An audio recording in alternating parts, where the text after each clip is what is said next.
ગુરુગાથા ભાગ 6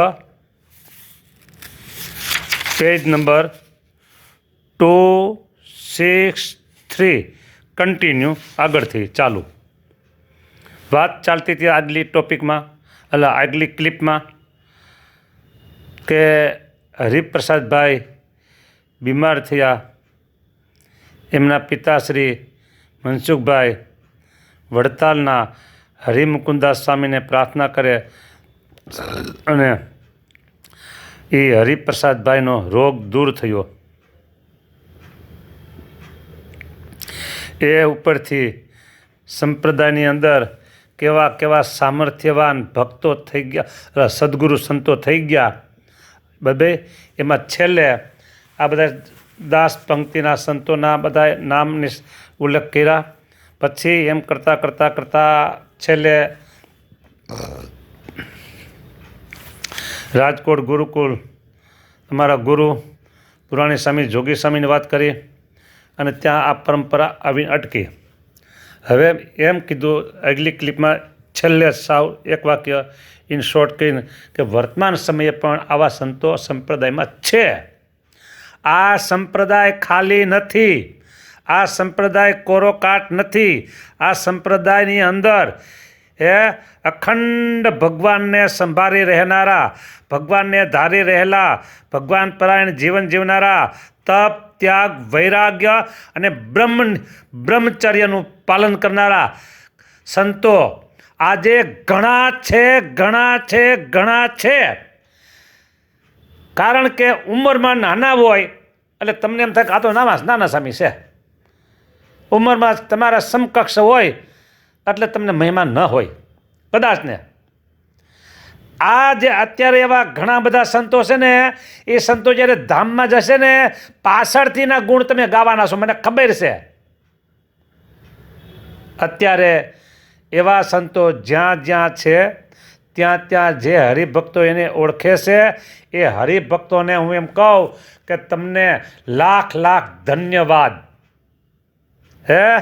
તમને લાખ ધન્યવાદ કે એવા સંતોને તમે ઓળખા અને એમની સાથે આત્મીયતાથી તમે હેતપ્રીત મહિમા કરી જોડાય, એમાં આત્મબુદ્ધિ કરી તમે એમની સાથે જીવન જીવો પસાર કરો છો હેતપ્રીત મહિમાથી. અત્યારે હું નામ નહીં લઉં. નામ ન લેવાનું કારણ મને કોઈ બીજો વાંધો નથી. હું 25 નામ લઉં અને 26માં સંત રહી જાય અને એને હેતવાળા કોઈ હરિભગત હોય તો એમ થાય કે અમારા ગુરુનું નામ લીધું નહીં, અમારા સ્વામીને ખબર નથી, અમારા સ્વામી આમ છે, એમ થઈ જાય. એટલે હું નામ નહીં લઉં. પણ સંપ્રદાય ખાલી નથી ભક્તો, એટલું સમજી લેજો. આ સંપ્રદાય ખાલી નથી એટલું તમે સમજી રાખજો ચોક્કસ. જ્યાં આજે સંતોના મંડળો દેશમાં વિદેશમાં ચારેય બાજુ પથરાઈ ગયેલા છે. હા બરાબર. મને આમ નામ લેવાનું મન થઈ જાય, કહું પણ છતાં હું નામ નથી લેતો. કારણ કે ઘણા બધા સંતો છે એવા. જો તમારામાં દિવ્યતા હશે ને તો તમને એ સંતો આમ ઘણા બધા દેખાય, અને તમારામાં એમ હોય કે હવે એ તો થઈ ગયા, હવે અત્યારે કાંઈ ન હોય એવા. અત્યારે નહીં, એ તો પેલા થઈ ગયા. અરે આજે 4 દિવસ પહેલાં 30 તારીખ ને તારીખ કહું ને, હા 31 તારીખ ને કે 1 તારીખ, એમ ના 3 તારીખ, 3 નહીં સમજી ગયો ને, ગયો સોમવાર. એટલે આજે 5 તારીખ છે, 3 દી પહેલાંની વાત છે આ. એટલે 1 તારીખ સમજો ને, હા 1 તારીખ બરાબર, રાઈટ 1 તારીખ હું વડતાલ ગયો હતો અને એક સારા હરિભગત મને મળ્યા અને મને કહે, બહુ જૂની ઓળખાણ ને ઝાઝા દિવસે ભેગા થયા, પણ મારી વોટ્સઅપની કથા એને સાંભળવા મળતી છે. એટલે એ મારા સામું જોઈ રહ્યા, હું એના સામું જોઈ રહ્યો તાકીને. ગોપાળાના સ્વામીના આસનની સામે થોડાક દૂર આગળ, હા પગથિયા છે ને નીચે ઉતરવાના ત્યાં. એટલે મેં કીધું તમે, એ કે મને કે તમે એમ કહી ઝાઝા દિવસે ભેગા થયા. એટલે પછી મેં કીધું તમે તો વિદ્યાનગર રહ્યો છો કે નહીં? કે હા વિદ્યાનગર. પછી મને કહે, સાંભળજો એના શબ્દો કહું, મને કે તમે સારા સાધુ થઈને હાવ બદલાઈ ગયા કે એટલે હું તો કાંઈ બોલ્યા મેં કે શું કહેવા માગે ખબર નહીં કાંઈ કીધું. એ કે હવે તમે આ બધા ગુણ ગાવાના બંધ કરો કે. એટલે હું કાંઈ બોલતો દાંત કાઢે કરતો હતો. આ બધા ગુણ ગાવાના બંધ કરો કે. તમે બ્રહ્મનિષ્ઠ સંતોના ગુણ ગાઓ કે બ્રહ્મનિષ્ઠ સંતોના ગુણ ગાઓ. એટલે મેં કીધું એનું પુસ્તક હોય તો મને મોકલજો ને. એ કે પુસ્તક મારી પાસે નથી કે. તો મેં કીધું મંદિરના સ્ટોરમાં મળતો હોય છે તપાસ કરો ને. એટલે ઢીલા પડી ગયા. એ કે પછી મને કહેવા પાછા મને કે આ તમે હાવ અવળે રસ્તે ચડી ગયા કે. હાવ અવળે રસ્તે ચડી ગયા કે. તમે કેવા મહાન સંત છો. મને વખાણ એના શબ્દમાં કહું છું. મને કહેવા એટલે મને કાંઈ એનો કાંઈ અસર નહોતી. હું બોલતા તો મને ખબર હોય શું કામ બોલે બધી. પણ મને કે તમે પેલા મારા વખાણ કરીને પછી કે તમે આવા થઈને આમ કે આવી આ બધી કથા વાર્તામાં તમે સમય બગાડો છો કે. તમે બહુ ભૂલા હવે એ બંધ કરો કે. એટલે પછી મેં એને ખૂબ બોલી લીધા ને પછી મેં કીધું છે ને હું તો પ્રગટના ગુણ ગાઉં છું કીધું. મેં પેલા જૂના જો થઈ ગયા ને મેં એને જોયા નથી પણ અત્યારે મેં જોયા છે એના ગુણ ગાઉં છું. એ કે તમે ભગવાન સ્વામિનારાયણ જોયા છે. મેં કીધું એને જોયા છે ને કીધું કે હા જોયા છે. મેં કીધું હા મેં જોયા છે કીધું.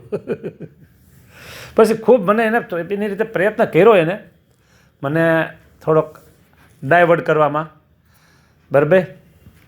પણ વાલા ભક્તો એ હરિભગતની દિવ્ય દ્રષ્ટિ હોત ને તો આપણી કથા બધી એને દિવ્ય લાગત.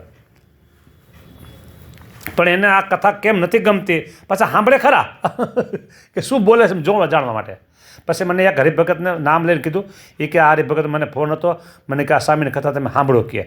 જુઓ આ સ્વામી કેવા છે ને શું બોલતે કથા કરે છે જુઓ તો ખરા કે હાવ બદલાઈ ગયા કથા. એટલે જો ભાઈઓ તમારામાં જો ગુણ ગ્રાહક દ્રષ્ટિ હશે ને તો તમને આખો સંપ્રદાય દિવ્ય ભાષે. તમારામાં ગુણ ગ્રાહક દ્રષ્ટિ હશે તો આખો સંપ્રદાય તમને દિવ્ય ભાષે. મારે ન કહેવાય સમજો મારે ન કહેવાય પણ કારણ કે એ વાત કહેવામાં શું છે વાંધો એટલે એ હું તમને કહું છું કે અમે વિરસદમાં હતા 3 વર્ષ. બધા જ સત્સંગીઓ ભેગા બેસતા હતા. બધા જ સત્સંગીઓ ભેગા બેસતા હતા. અમે એકાદશીનું જાગરણ ચાલુ કર્યું હતું એટલે એમાં બધાને આવવું પડે અને બધા ભેગા બેસતા હતા. કોઈને પક્ષપાત નહોતો.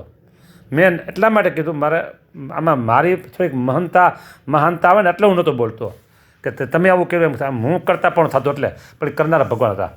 અત્યારે રાજકોટ મંદિરે રહી છીએ અને અત્યારે 4:30 વાગ્યા છે એટલે 5:30 થી 6:15 સમજી લો ને કથા દરરોજ પોણી કલાક હોય. અત્યારે જેટલા નિવૃત્ત પ્રાણ હોય બરાબર આમાં અમારી આ જે સભામાં બેસે છે ને એમાં કોઈને કે આ ઓઈલો ને આ ઓઈલો એવો ભેદભાવ વગરના બધા જ હરિભક્તો બેસે છે. બોલો હું મભમમાં બોલું છું એમાં મભમમાં તમે સમજી જાઓ. હા કારણ કે સંપ્રદાયમાં થોડુંક પક્ષાપક્ષી થઈ ગયું છે પણ અહીંયા અમારી સભામાં અમારી કથામાં દિવ્યતા સિવાય બીજી કોઈ વાત નહીં.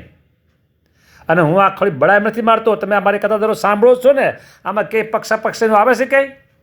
એટલે તમે દિવ્યતા રાખો સત્સંગમાં દિવ્ય ભાવ રાખો તો સત્સંગ અત્યારે ભરેલો છે હા ગુણો સદગુણોથી.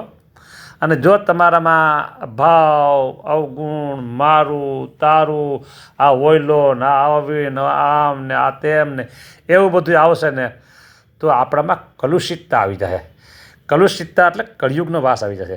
કળિયુગનો વાસ એટલે આપણે કંઈ સારું દેખાશે જ નહીં. બધે અભાવ જ દેખાશે. ભલામણ આવું સકામ આપણે કરવું એ આનંદ કિલ્લોથી મોજથી એ મજા માણી ન લઈએ. હા જુઓ શરૂઆતના પહેલી ક્લિકમાં કીધું હતું કે હવે બહુ પરિચિતમાં નથી આ હરિપ્રસાદભાઈ બરાબર. પરિચિતમાં હોય કે ન હોય પણ એમના પ્રસંગથી આ કેટલું બધું આપણે નવું જાણવાનું મળ્યું. એમાં ખાસ તો હરિમુકુદાસ સ્વામીના આશીર્વાદથી હા હરિપ્રસાદભાઈને નવું જીવન મળ્યું દીર્ઘાયુષ મળ્યું ને એમાંથી એ બધી વાત નીકળી લ્યો. હરિપ્રસાદભાઈ ચોકસી નાનપણથી જ પ્રતિભા સંપન્ન હતા. તેઓએ ઈસવીસન 1967 સપ્ટેમ્બર ઓક્ટોબર 2 અંકમાં પોતાનો એક સ્વાનુભવ લખેલો છે જે માણવા જેવો છે જે આગળ જોઈએ. હરિપ્રસાદભાઈ પોતાના સંસ્મરણમાં લખે છે કે સત્સંગના થંભ સમા સદગુરુ ગુણાતીતાનંદ સ્વામીના શિષ્ય સદગુરુ બાલમુકુદાસજી સ્વામી પ્રભાવશાળી, પવિત્ર અને પ્રતાપી મુક્ત પુરુષ હતા. શ્રીજી મહારાજના નંદ સંતોની તેઓ યાદ આપે એવા હતા. તેમણે અનેક ઐશ્વર્યો જણાવ્યા હશે અને અનેક જીવને શ્રીજીના આશ્રિત કરી આ લોકને પરલોકના સુખભાગી કર્યા છે.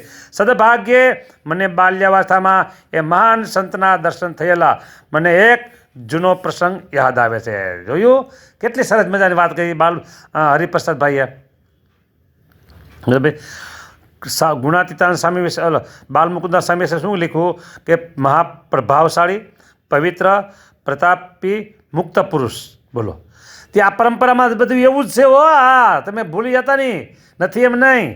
વિક્રમ સંવત 1951 સદગુરુ સ્વામી શ્રી બાલમુકુદાસજી મુંબઈમાં બિરાજતા હતા. એ અરસામાં મારા પિતાશ્રી મનસુખભાઈ મુંબઈ હાઈકોર્ટમાં વકીલાત કરતા હતા અને ગોકળદાસ તેજપાલ જીટી બોર્ડિંગમાં સુપ્રિન્ટેન્ડન્ટ તરીકે હતા. તેમણે મુનસફ એટલે કે જજ તરીકે નિમવા માટે સરકારશ્રીએ પૂછાયું હતું. મારા પિતાએ સદગુરુ બાલમુકુદાસ સ્વામી ઉપર હેત અને શ્રદ્ધા હતા. તેથી તેઓ તરત જ સ્વામી પાસે ગયા ને પૂછ્યું કે મારે આ નોકરી સ્વીકારવી કે કેમ. જજની મુનસફ એટલે જજ સ્વામીએ આ નોકરી કેવી, પગાર કેટલો, ભવિષ્યમાં કેટલું આગળ વધાય, નોકરીમાં સ્થાન ક્યાં વગેરે પૂછી લીધું. મારા પિતાશ્રીએ બધી વિગત આપીને કહ્યું કે એમની નિમણૂક નડિયાદમાં કરવામાં આવી છે. તે સાથે મુંબઈ વકીલાતમાં આર્થિક રીતે કેટલો લાભ છે એ પણ જણાવ્યું. સ્વામીશ્રી થોડી વાર વિચારમાં રહ્યા. એ અરસામાં એક હરિભક્તે સ્વામીને ગુલાબનો સુંદર હાર પહેરાવ્યો. સ્વામીશ્રીએ તે હાર મારા પિતાશ્રીને પહેરાવી કહ્યું, મનસુખભાઈ, બીજો વિચાર ન કરશો, નોકરી સ્વીકારી લ્યો. વડતાલ શ્રી લક્ષ્મીનારાયણ દેવની સેવાનો આ ઉત્તમ યોગ મળ્યો છે, તે જવા દેશો નહીં. લ્યો, નડિયાદ એટલે લક્ષ્મીનારાયણ દેવની સેવા જ કહેવાય. હા, દોડીને પૂગી જાય વડતાલ, એવી વાત. મારા પિતાશ્રીએ ફરીથી મુંબઈ વકીલાતના લાભો જણાવવા માંડ્યા, પણ સ્વામીશ્રીએ તે સાંભળવાની ના પાડી અને ન્યાયાધીશની નોકરી સ્વીકારવા આગ્રહપૂર્વક આજ્ઞા કરી. મારા પિતાશ્રીએ સ્વામીશ્રીની ઈચ્છા અનુસાર નોકરી સ્વીકારી. વિક્રમ સંવત 1951થી 1977 સુધી પોતે નોકરીમાં રહ્યા. એ દરમિયાન લક્ષ્મીનારાયણ દેવ આચાર્ય મહારાજશ્રી તથા સંતોની ઘણી અણમોલ સેવા કરી. આ રીતે સ્વામીશ્રીએ કરેલી આગાહી સાચી પડી. વિક્રમ સંવત 1956-57 અરસામાં જૂનાગઢના નવાબ સાહેબે જૂનાગઢ મંદિરના કોઠાર ઉપર કંઈક કારણસર જપ્તી કરી સીલ માર્યા. અર્થ તમારી ભલી થાય. હા, મંદિરને સીલ માર્યા. જો તો સ્વામીશ્રીએ મારા પિતાશ્રીને તેડાવ્યા અને જે જપ્તી ઉઠાવવા માટે ઘટતો પ્રયાસ કરવા આજ્ઞા કરી. મારા પિતાશ્રી એ વખતે નડિયાદમાં મુનસફ એટલે કે જજ હતા. એ સમયે ચુનીલાલ સારાભાઈ નામના એક સજ્જન નડિયાદના દેસાઈ કુટુંબના દિવાન હતા. તેઓ પહેલાં જૂનાગઢ રાજમાં દિવાન તરીકે રહી ચૂક્યા હતા.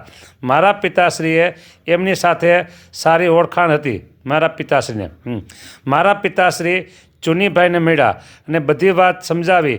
ચુનીભાઈએ નવાબ સાહેબને ભલામણ કરી મારા પિતાશ્રી સાથે મુલાકાત ગોઠવી.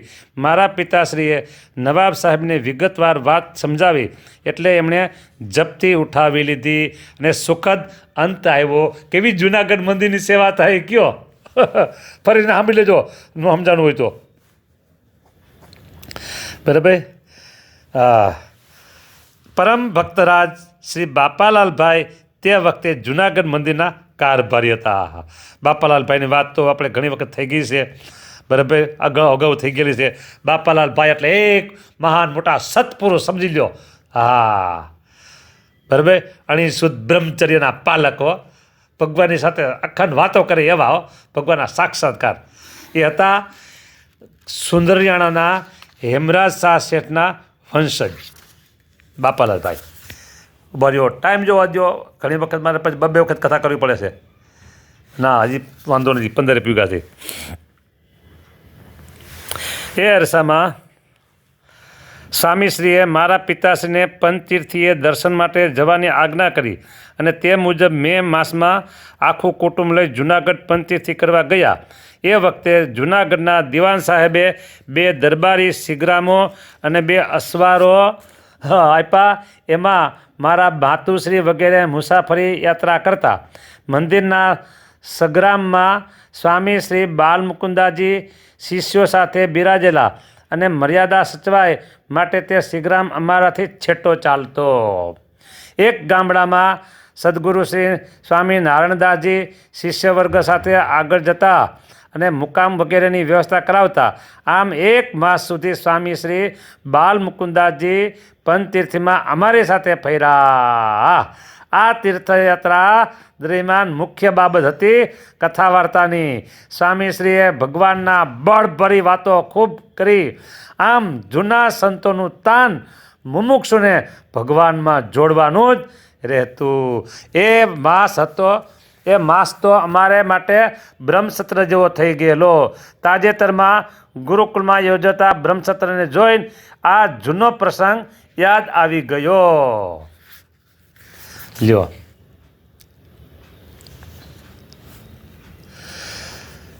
અને બાલમુકુદાસ સ્વામી જૂનાગઢ વડતાલમાં નિત્યાનંદ સ્વામીના આસને ત્યાં ઉતરતા. હવે થોડીક 8-10 લીટું છે અને ટાઈમ પૂરો થાય છે. જય સ્વામિનારાયણ. લેખક Hariprasadbhai Choksi, retired government pleader, Gujarat high court. જય સ્વામિનારાયણ.